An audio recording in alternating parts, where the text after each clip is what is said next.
It's some sort of moral preening, anti-bullying thingy this week again. It seems like there's one every month or at least every other month. I think this time it's some sort of pink shirt day, and so of course Premier Rachel Notley and her NDP caucus here in Alberta, those progressive fighters for the little guy, made some sort of clunky video about how everything and everyone is beautiful and bullies who disagree with them can go straight to hell. Well, I exaggerated that last part a little bit, but it's pretty close. Just watch this video, it is so cringy. Here. International Day of Pink, we stand with people all over the world to say everyone deserves respect. Everyone deserves to be safe.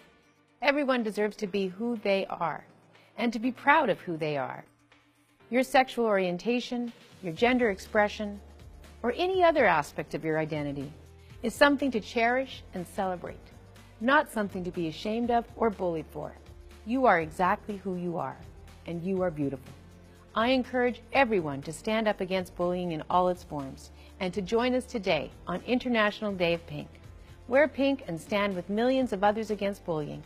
Let's end bullying and make the world better. Let's end bullying! Remember Stuart Smalley from when Saturday Night Live was still funny? I'm good enough, I'm smart enough, and gosh darn it, people like me? Didn't that video feel a lot like that, except those people weren't even joking. They were serious. Well, I've pretty well had it with the NDP playing dress up in pink shirts and pretending like they have the market cornered on anti-bullying when they are constantly the biggest bullies around, and I have really had it with the media in Alberta pumping the tires of the NDP and scaring people into shutting up about issues that matter to them for fear of being called homophobes, xenophobes, sexists, and literally Hitler. I mean, it's happening to regular people now, not politicians. Moms, dads, farmers, just normal citizens who speak up and speak out. The NDP attacks them, and then the media comes in for the kill shot to ruin their reputations. It is like nothing I have ever seen before, and it is designed to scare us all into silence.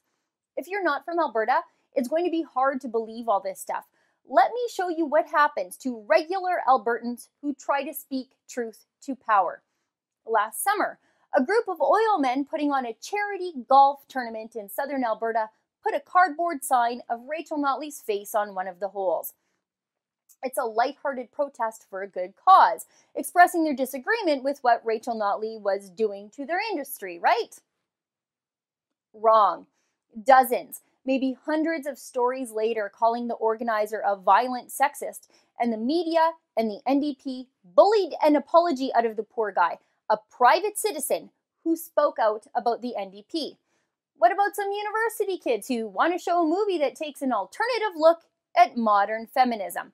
The movie's called The Red Pill, and the kids sent out an email referencing a tongue-in-cheek Milo Yiannopoulos catchphrase, "Feminism is cancer." Just university kids who want to express different ideas and learn about them on campus. Isn't that what university is all about? Yeah, nope, not here in Alberta.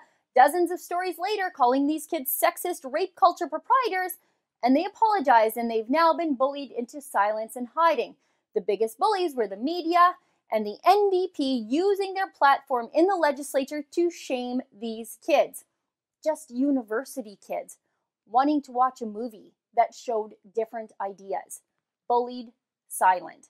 And who could forget our rally in December at the Alberta legislature against the carbon tax, where a crowd of people I fight for every single day, frustrated, maybe unemployed, struggling Albertans, maybe farmers, maybe rig hands, maybe your neighbors, probably my neighbors, were there, and they spoke out of turn, and they chanted a joke chant. Here. Lock her up! Lock her up! Lock her up! Lock her up! Lock her up! Just some downtrodden folks letting off some steam. No big deal, hey? Wrong. Dozens of CBC panels and stories in the media, and even conservative politicians condemned those men and those women as sexist monsters. But the difference is, they couldn't strangle an apology out of us at the Rebel, and they couldn't get us to denounce those folks, and I tell you, they never will. In fact, we fought back, calling out everyone we could for their shameful treatment of those people, even if the people who were treating those folks poorly played for our side. The media holds the people to account on behalf of the government in Alberta, instead of the other way around. They go around attacking citizens as the enemy and attacking and acting as enforcers for the government. Why would they do this to their own readers, their own customers? Well, for two reasons.